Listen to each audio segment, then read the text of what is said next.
lifting up Jesus, opening his word from Australia, Denmark, Israel, Japan, New Zealand, Northern Ireland, Republic of Ireland, Singapore, South Africa, United Kingdom, Thailand, the Philippines, United States, and throughout the world. You're watching Moriel TV.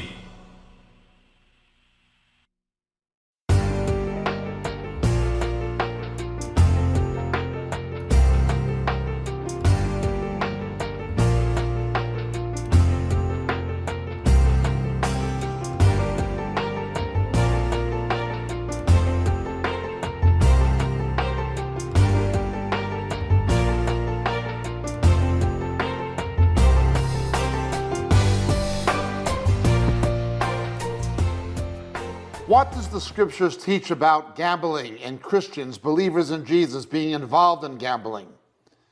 In fact, the scripture speaks very little about gambling itself, except for the prophecy in Psalm 22 fulfilled in the Gospels where they gambled for Jesus' clothes, or the Hebrew feast of Esther, called Purim in Hebrew, which has to do with lots. It speaks of things like that, the casting of the lot, and so forth. But the practice of gambling itself, competitive gambling, wagering, the scriptures do not exactly speak of. What the scriptures do speak of, however, is covetousness, coveting, desiring that which belongs to another. We're not talking here about commerce or trade, or about providing a good or a service in exchange for payment. Neither are we speaking about investment. Scripture does not condemn investment. In fact, in Matthew 25, it is used by Jesus in the Olivet Discourse as an example of faithful stewardship.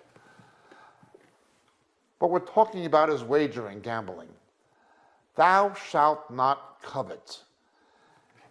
We should not desire that which belongs to another. It is a sin.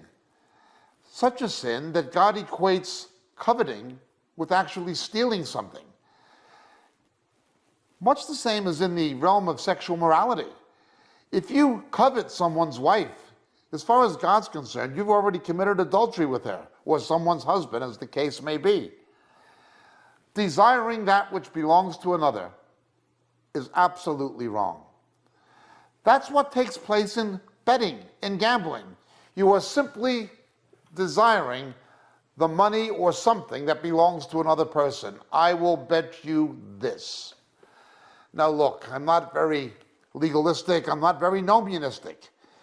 If some children knock on the door and they're selling raffle tickets for cancer research, and Ford Motors has donated an automobile, well, you're not really coveting anything because the automobile was donated and you may be buying the raffle ticket simply to support cancer research without any expectation of winning.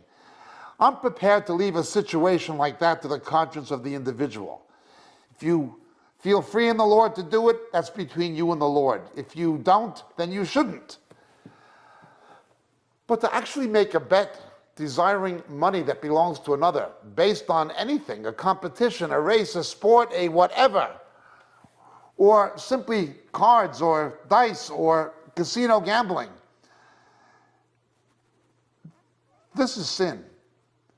Casino gambling is particularly a fool's game because the odds always favor the house in the long run. Occasionally somebody will beat the house or beat the odds, but in the long run the house always comes out on top. It's a fool's game anyway. Christians should not be involved in it. Also, the idea of just chance, a game of chance with the cards or with dice. Christians should not be involved in such things. But it's not because of the game. It's because of the sin of coveting. Now, some people will try to argue, saying, well, an investor will look at market trends in commodities or in shares or in currencies. And in order to hedge or protect themselves against inflation or against declining market values, or a corporation that requires certain industrial commodities to manufacture its products, and it wants to speculate about what the price of those commodities is going to be in the future to buy them when they're cheap, so they won't have to raise their prices in the future. These things are necessary for the economy. In fact, major corporations like Westinghouse nearly went bankrupt when they failed to trade properly in the futures market concerning uranium for their nuclear reactors. That's investing. But the argument becomes in some people's minds, well, in a horse race or a baseball game, it's the same thing. The same as you analyze market forces or economic trends in trading in futures contracts or in the stock exchanges or securities exchanges or the bond market or the currency markets. You do the same thing by analyzing how well a team is playing football or basketball or baseball and which team is likely to win at what odds, or which horse is likely to come out first. It involves the same skills. It indeed may involve the same skills, but you're not coveting and investing. You're not desiring to take that which belongs to another.